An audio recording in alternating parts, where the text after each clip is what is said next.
नमस्कार दोस्तों, स्वागत है आप सभी का हमारे इस न्यू वीडियो में। आज के वीडियो में बात करूंगा अर्थव्यवस्था एवं इसके विकास का इतिहास। तो चलिए शुरू से शुरुआत करते हैं। 15 अगस्त सन 1947 ईस्वी को भारत फिरंगियों के शासन से मुक्त हुआ। इसके पूर्व 200 वर्षों तक इन फिरंगियों ने देश को खूब लूटा। फिरंगियों के दलाल अमन सभा के लोग इस लूट में सहयोग तो देते ही थे, स्वयं भी इस लूट के भागीदार बनते थे। यहाँ फिरंगियों के शासन स्थापित होने के पूर्व देश की अर्थव्यवस्था कृषि प्रधान होने के बावजूद गृह उद्योग के माध्यम से ही देश व्यापार, यातायात जैसी संरचनाओं में अन्य देशों के मुकाबले काफ़ी आगे था। लेकिन फिरंगी और उनके दलाल जमींदारों ने देश को जर्जर बना दिया।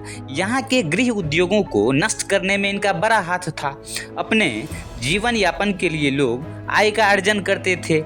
जिन क्रियाओं के माध्यम से आय अर्जन किया जाता है उन्हें आर्थिक क्रियाएं कहते हैं। इन आर्थिक क्रियाओं में मुख्यतः पहला, लोगों की आवश्यकताओं की पूर्ति के लिए वस्तु और सेवाओं का उत्पादन तथा दूसरा, लोगों को रोजगार के अवसर प्राप्त होते हैं। इन सभी के मिले जुले रूप को अर्थव्यवस्था कहते हैं। अर्थव्यवस्था की संरचना को 3 क्षेत्रों में बांटा गया है। पहला प्राथमिक क्षेत्र, दूसरा द्वितीयक क्षेत्र तथा तीसरा तृतीयक क्षेत्र।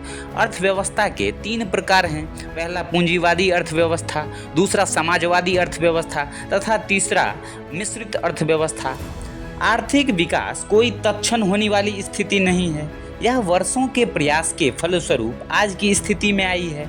आर्थिक विकास या अर्थव्यवस्था के विकास के लिए 2 क्रियाओं का होना आवश्यक है। ये हैं, पहला आर्थिक विकास तथा दूसरा मौद्रिक विकास। आर्थिक विकास को अनेक विद्वानों ने अनेक प्रकार से समझाया है।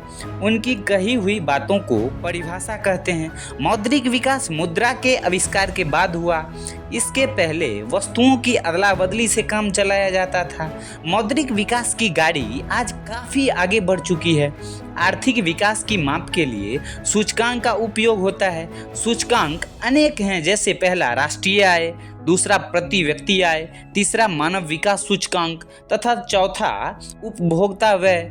आर्थिक विकास की पहचान आधारभूत संरचना से होती है। इन संरचनाओं में बिजली, परिवहन, संचार, बैंकिंग, विद्यालय, महाविद्यालय, अस्पताल आदि आते हैं। परिवहन में सड़क, रेल तथा जल तीनों आते हैं। बिहार में एक से बढ़कर एक जीनियस व्यक्ति पैदा हुए हैं और पैदा हो रहे हैं, लेकिन आर्थिक विकास की दृष्टि से यह काफ़ी पिछड़ा राज्य है। बिहार के पिछड़ेपन के अनेक कारण हैं, वे निम्नलिखित हैं। पहला, तेजी से बढ़ रही जनसंख्या, दूसरा आधारभूत संरचना की कमी, तीसरा कृषि पर निर्भरता, चौथा बाढ़ तथा सूखे से क्षति, पांचवा औद्योगिक पिछड़ापन, छठा गरीबी, सातवां खराब विधि व्यवस्था और आठवां और अंतिम कुशल प्रशासन का अभाव। ऐसी बात नहीं है कि पिछड़ेपन के इन कारणों से को दूर किया जा सकता है, लेकिन उसके लिए कुछ उपाय करने होंगे। उपाय है, पहला, जनसंख्या वृद्धि पर नियंत्रण लगे, दूसरा कृषि का विकास किया जाए, तीसरा बाढ़ पर नियंत्रण के उपाय हों, चौथा सिंचाई के साधनों को विकसित किया जाए, पांचवा आधारभूत संरचना का विकास हो, छठा उद्योगों के विकास पर ध्यान दिया जाए, सातवां गरीबी दूर की जाए, आठवां शांति व्यवस्था की स्थापना हो, नौवां प्रशासकों को ईमानदार बनाया जाए और 10वां और अंतिम, बिहार का वाजिब हक केंद्र समय पर भेजा करे। यदि बिहार का विकास होगा तो देश का भी विकास होगा। बिहार के लोग काफ़ी उद्यमशील होते हैं, वे जहां जाते हैं वहां अपनी उद्यमशीलता का झंडा फहरा देते हैं। लेकिन स्वयं बिहार के अंदर यहाँ के लोग मूलभूत आवश्यकताओं की भी पूर्ति नहीं कर पाते। यहाँ की लगभग आधी आबादी गरीबी रेखा से नीचे रहने को विवश है, लेकिन सरकार उनकी स्थिति सुधारने के लिए काफ़ी सचेत है। सार्वजनिक वितरण प्रणाली द्वारा गरीबों के पास सस्ते अनाज पहुंचाना उसी कड़ी में एक है। गरीबों को रोजगार देने के लिए राष्ट्रीय ग्रामीण रोजगार गारंटी अधिनियम, national rural employment guarantee act यानी कि नरेगा लागू किया गया है। यदि बिचौलिए अरंगा नहीं लगावें तो गरीबों के लिए यह एक वरदान है। इससे राज्य का आर्थिक विकास भी हो सकता है। तो दोस्तों, ये रहा हमारा आज का वीडियो, हमारा ऑडियो बुक, जो कि था अर्थव्यवस्था एवं इसके विकास का इतिहास के बारे में। आशा करता हूँ कि ये वीडियो आप लोग को अच्छा लगा होगा, ये ऑडियो बुक आप लोग को अच्छा लगा होगा।